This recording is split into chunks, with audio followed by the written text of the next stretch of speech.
Hello friends, welcome to my YouTube channel. दोस्तों बहुत स्वागत है आपके अपने YouTube channel Pritam Bhojpuri news में। अभी से वीडियो कर दीजिए लाइक और चैनल प्लान दोस्तों साथ होते वाला चैनल जरूर दबा लीजिए। जो भोजपुरी सब छोटी बड़ी खबरें आप तो इसी चैनल पर देखने को मिलती रहती है।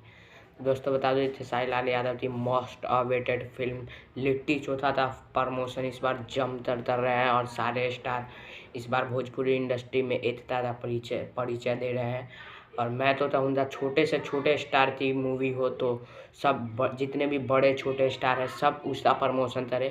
अभी लिट्टी चोखा प्रमोशन बहुत सारे लोग कर रहे हैं, जैसे कि अरविंद अकेला, थल्लू ताजल, राधवानी, खेसारी लाल यादव, श्रुति राव, दिनेश लाल यादव, रितु सिंह, अमरपाली दुबे,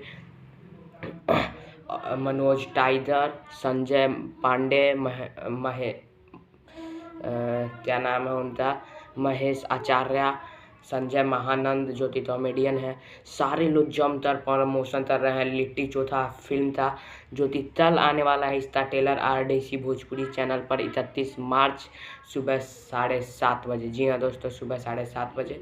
तो आप लोग तैयार रहिए। जय हिंद, जय भारत। तो बहुत अच्छा लगता है जब पूरी भोजपुरी इंडस्ट्री एकता का परिचय देती है। आप कितने अच्छा खुश हो रहे हैं ये न्यूज़ जानते कमेंट में ज़रूर बताइए। सब अपने अपने सोशल मीडिया पर ये छोटा सा वीडियो बनाते हैं और पोस्ट कर रहे हैं, तो बहुत अच्छा लगता है। जय हिंद।